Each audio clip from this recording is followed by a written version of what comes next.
So guys, one of the big challenges around urgency when it comes to building wealth is that we feel like we've got all the time in the world. It feels like, money's hard today. Maybe it'll get easier tomorrow. Maybe the government will solve our problems for us. Maybe they'll come up with a way to make my life easier. Maybe I'll get that pay rise down the track and then I'll start worrying about money. But in this short video, I actually want to outline for you why one of the fundamental keys to success is actually bringing urgency to the way that you think about money today. So if you think about this chart where you've got money on the vertical axis and time across here, and let's imagine this is where you are today. This is where you are today. And you start out today and maybe things are okay, you're getting by. But maybe if you were to reflect on what an awesome outcome looks like for you at some point in the distant future, it looks like this. Something like this. Your money and your financial situation goes like this. So this is your epic outcome. And an epic outcome for you might mean maybe you've got a house, maybe it's even paid off, maybe you've got a decent amount of money in terms of other investments, maybe you've got a certain amount of money in the bank, maybe you're married, whatever that looks like for you. It's really important to work that out. But what does an epic outcome look like? Then you might stand from where you are and you might say, well, there's an outcome in the future that's not epic, but is good. And a good outcome for you might mean, well, maybe I own my own house, I've got a little bit of money in super, and, I can have a reasonable existence through to when I pass away. Maybe that's a good outcome for you. But it's about working out what does good mean to you.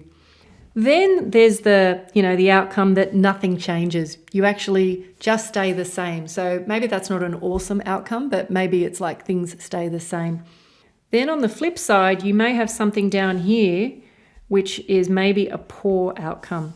Meaning if things didn't go well and in the future you end up in a situation where things are not really where you want them to be, maybe you're in debt, maybe you're renting, maybe you're on the pension and you just can't afford to, find rent easily. Maybe you're living in a group share. That might be a poor outcome. So again, you might want to define what that might mean for you. And then of course, down here, I'm going to call this the poop. The poop outcome, which is absolutely diabolically just awful. And I'm being extreme here. For you, that might mean that you don't find a life partner, you're living on the street, or you're living in, a fairly basic subsistence. You don't have many friends, or you've got very little or no money in the bank, or whatever that means for you. So it's really important that you kind of create a picture of what each of those scenarios means to you. Now, the truth of the matter is, if you are at this point in time or this point in time, makes a huge difference.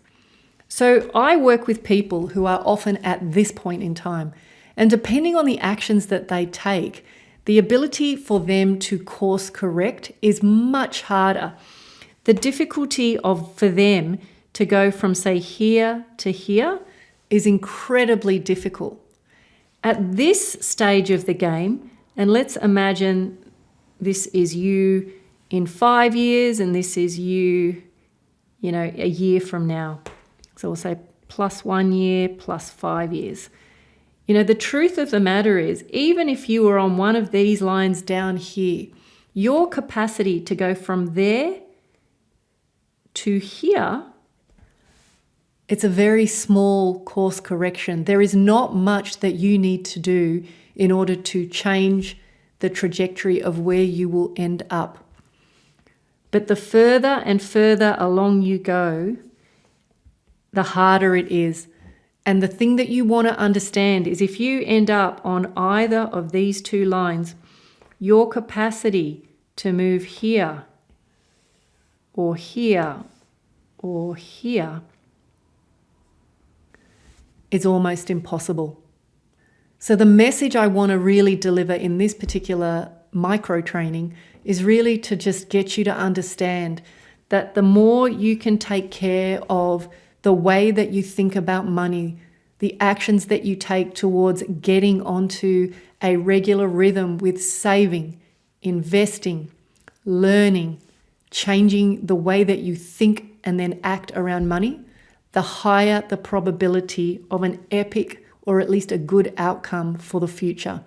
So in the next few videos, I'm actually going to start to unpack a lot of these ideas in even more detail, because what I want more than anything for you is to find yourself on somewhere between the good and the epic, and basically put yourself on the path to a much happier financial future.